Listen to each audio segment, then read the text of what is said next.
Hello students, today we will discuss acute liver failure, cirrhosis and anesthesia concerns. The acute liver disease. Acute liver disease is defined as rapid development of severe liver damage with impaired hepatic synthetic function and encephalopathy in someone who previously had normal liver function or compensated liver disease. That means there is impairment of hepatic synthetic function and encephalopathy. The patient who is having normal liver function or compensated liver disease. Then acute liver failure develops in less than 4 weeks. This time measurement begins at first appearance of physical findings, that is jaundice, to loss of 80 to 90% of the liver function.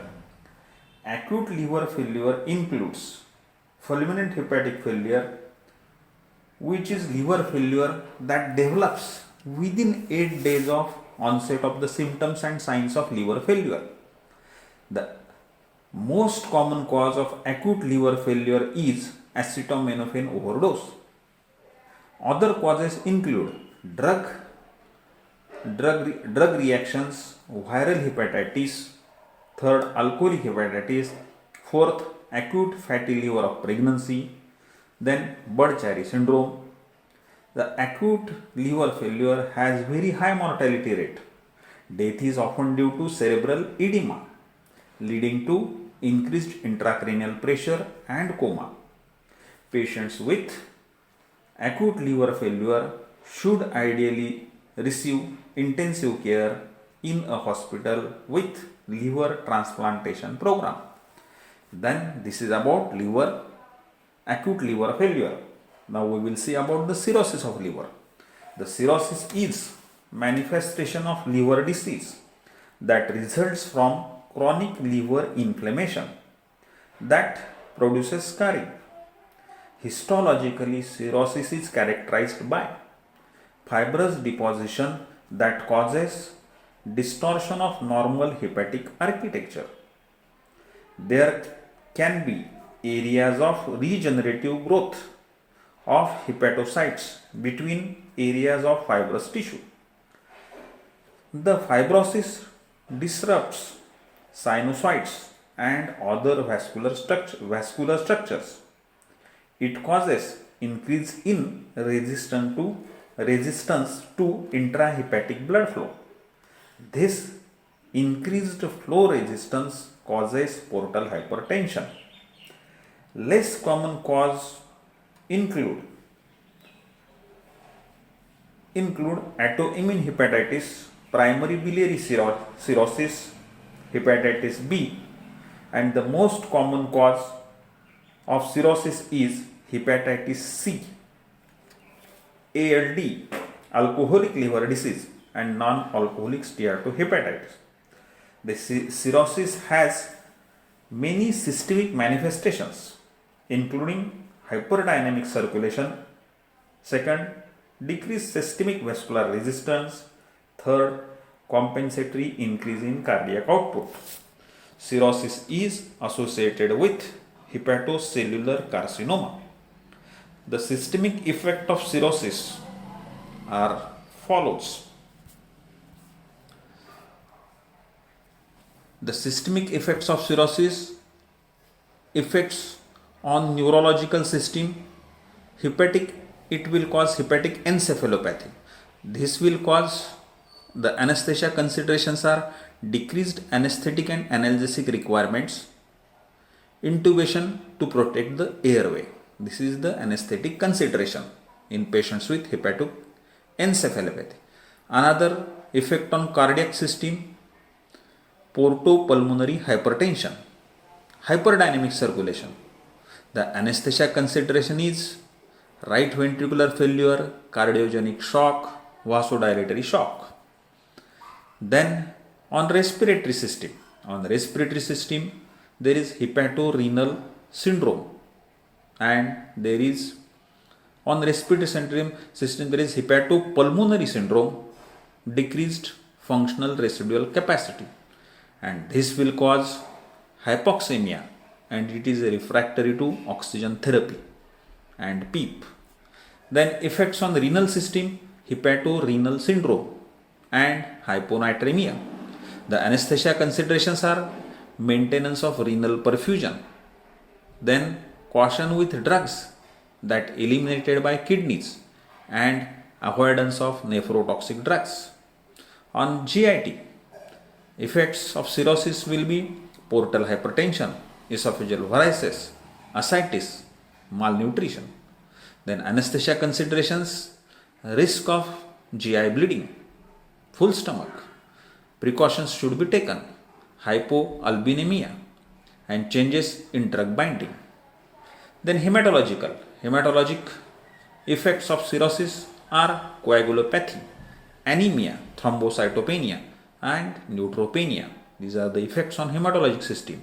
The anesthetic consideration, risk of hemorrhage, vitamin K administration, blood component transfusion as needed. Then effects of systemic effects of cirrhosis on immunologic endocrine. Immunologic is compromised immune system. Therefore, there is risk of infection. Very careful sterile technique should be adopted. Then systemic effects of cirrhosis on endocrine. There is less glucose production and storage, and there is decreased metabolism of insulin and hypogonadism. Therefore, anesthetic considerations, patients are more prone for hypoglycemia. These are the effects. The severity of cirrhosis can be classified using Child-Pugh scoring system. The Child-Pugh scoring system to assess severity of liver disease. It consists of signs of hepatic dysfunction and 0.1, 2, 3. Encephalopathy grades 0.1 no encephalopathy, none. 0.2 grade 1 to 2 and grade 3, 4 will have 3 points. Ascites absent, mild, severe. Absent means 0.1, mild has got 0.2 and severe has got 0.3. Then bilirubin less than 2 milligram percent will got 1 point. Bilirubin between 2 to 3, 2 points, and bilirubin more than 3, 3 points. Albumin, if albumin is more than 3.5 gram per deciliter, it has got 1 point. Albumin between 2.8 to 3.5 will have got 2 points, and when albumin is less than 2.8, it has got 3 points. INR, when INR is less than 1.7, it has got 1 point. INR between 1.7 to 2.2 has got 2 points, and INR more than 2.2 has got 3 points. The MELD score, model of end stage liver disease score, is now used for more often because it is not only index of disease severity but also reliable measure of 3 months mortality risk.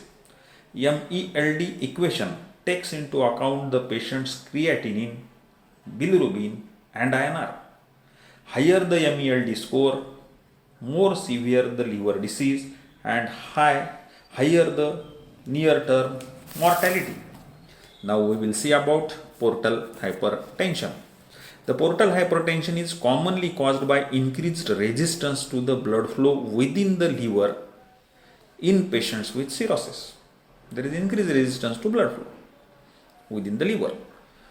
Other causes are portal vein thrombosis, Budd-Chiari syndrome can also cause portal hypertension, and HVPG above 6 millimeters of mercury defines the presence of portal hypertension. Normal gradient is less than 5 millimeters of mercury. The portal hypertension produces number 1 splenomegaly, second formation of varices, third ascites, fourth gastropathy and hepatorenal syndrome. When HVPG exceeds 12 mmHg millimeters of mercury, The patient is at high risk of varicose bleeding. Portal hypertension produces splanchnic vasodilatation due to local release of nitric oxide and vascular endothelial growth factor.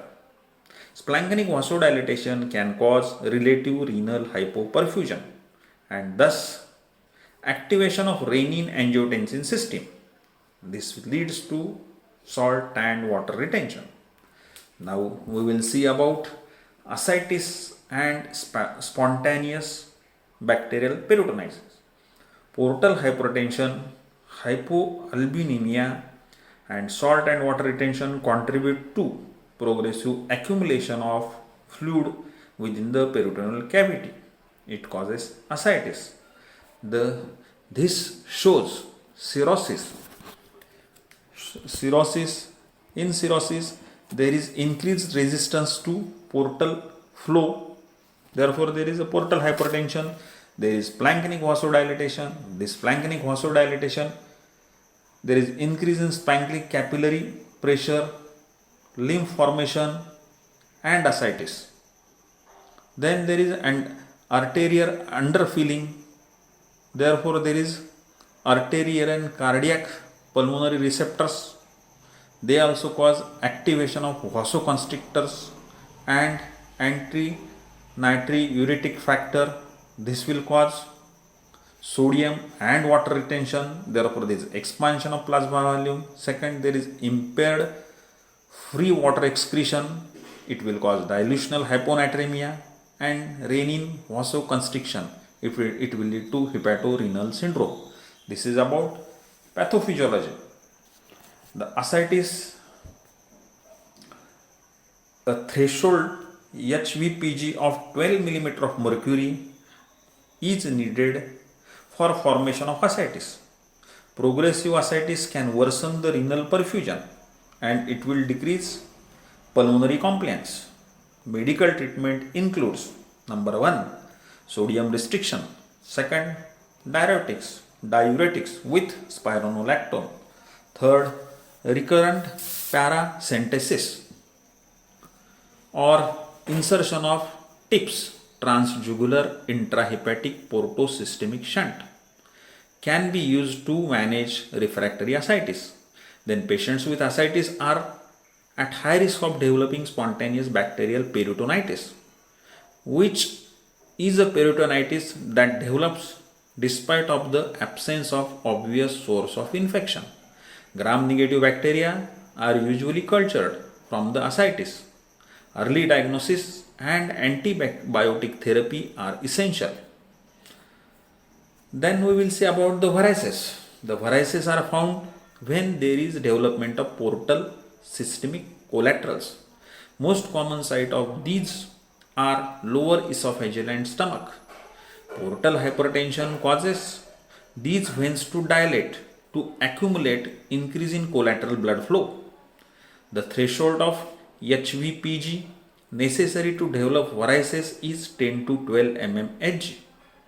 The elevated pressure within these thin-walled blood vessels increase the risk of spontaneous rupture and varicose bleeding.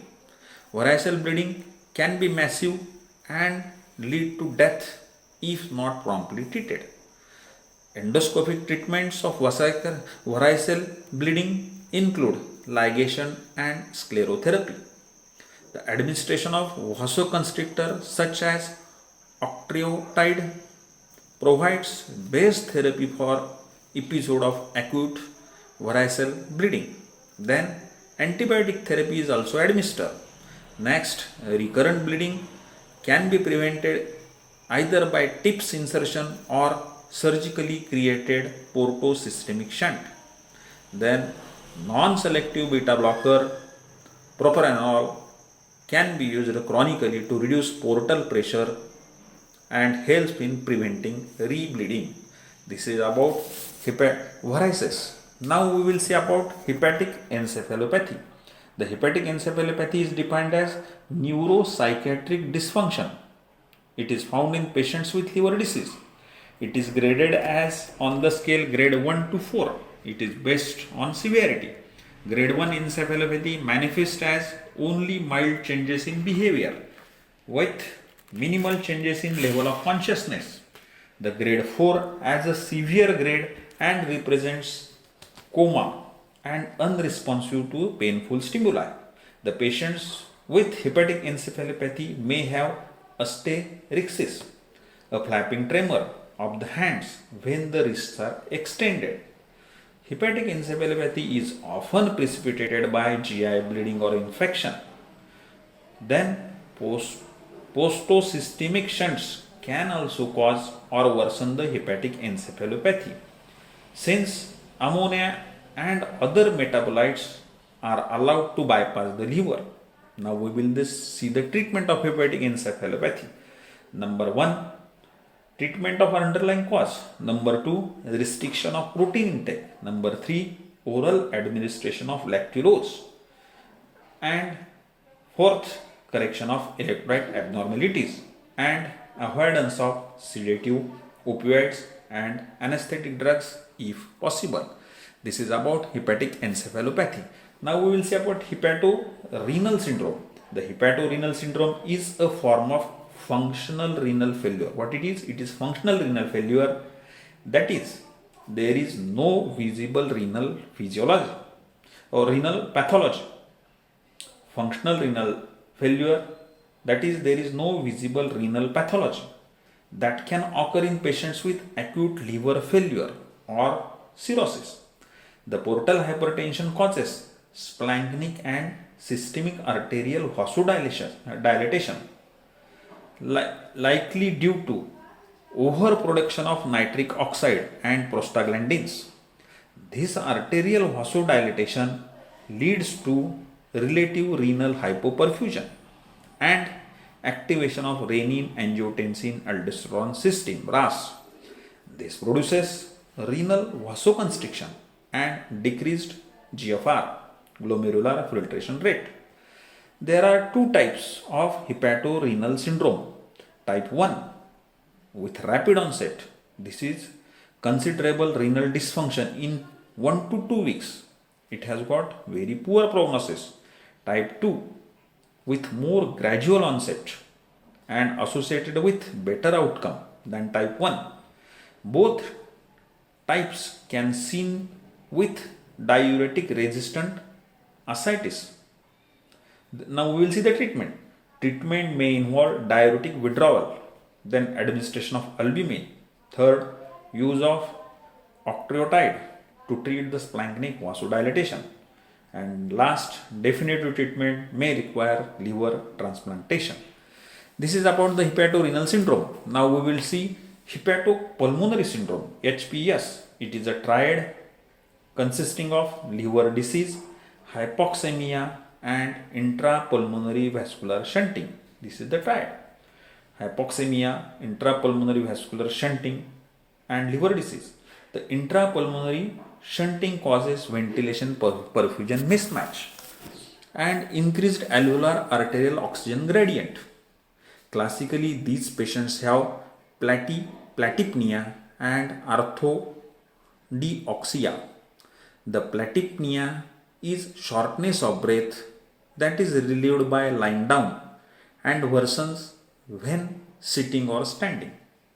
Orthodeoxia is hypoxemia that is worsen in upright position and gets better on lying down position.